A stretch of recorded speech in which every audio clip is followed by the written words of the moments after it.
advice to new entrepreneurs, right? Those who are just starting and those who are just building, how they can leverage the internet, something that you always talk about, as you have many times said that if you're not using the internet, right, then you, what are you using? So what about leveraging the internet? Okay, so it's a great question. I think we kind of touched on it in some of the earlier questions, but it's not an all or nothing scenario. You know, like a lot of people, I think, go into, I'm an entrepreneur when I'm, 18, 19 or whatever else. And, it's like all or nothing, Hail Mary approach to building a business, right? I either build the next Facebook or I fail. And to me, that's like really not a smart way to start, especially if you don't have like some solid conviction or some very specific thing that you want to pursue.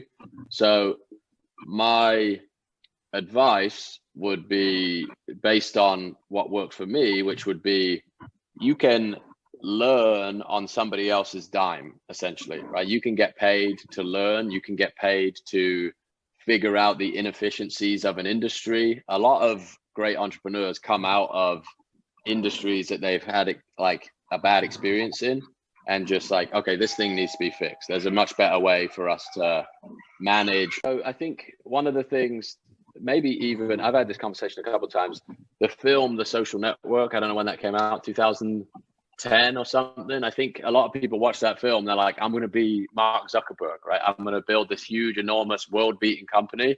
And I think there's a way more sustainable way to get to a fulfilling entrepreneurial business that is, matches your lifestyle ambitions, et cetera, et cetera. Like I've got a few friends that run enormous businesses and they are not as happy as you would imagine they are for the most part, because they have a ton of administrative work to do. There's a lot of political navigation for them to do, but they're in so deep at this point that they can't get back out. So my advice is like, if you can kind of scale up your entrepreneurial venture like iteratively, where you go from employee to an employee that has side income, to getting the side income into a full-time income, to then moving that full-time income into something that has some form of digital leverage where you're, putting in effort once and you're reaping the rewards more than once, is really from a principle level, what I would advise people to do is like,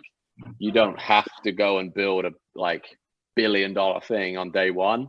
You can just collect experiences and use those experiences to just get a little bit more optimized over time. And a lot of it requires you going through that painful process of iteration where you run into walls and you're like, okay, this is not the way it's going to work. This, like, I'm spending too much time on this, or I thought I could make a certain amount of money doing this thing, but now I realize that's not possible because I only have so much time, or I can't hire somebody for X amount to make this possible. So a lot of it is going to be running into barriers, but if you have that long-term goal of just slowly iterating on the model, then it's a totally doable thing. It's a very different mentality, right?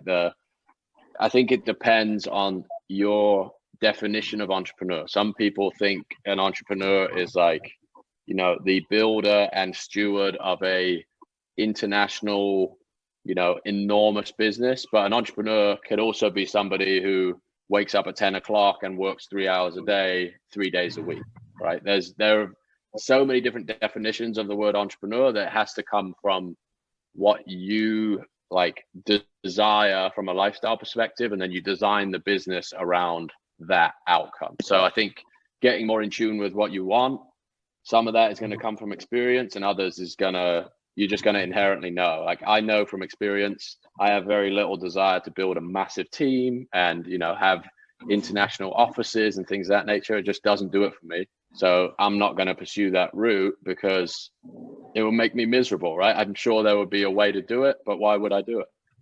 So a lot of it's knowing yourself, and then kind of trusting the process of running into walls and making these iterative changes and just getting a little bit smarter and a little bit deploying your time a little bit better day after day. And everybody's still figuring it out, regardless of whether they're making, $1 million a month or, $1,000 a year on the side. It's a totally iterative process for everybody.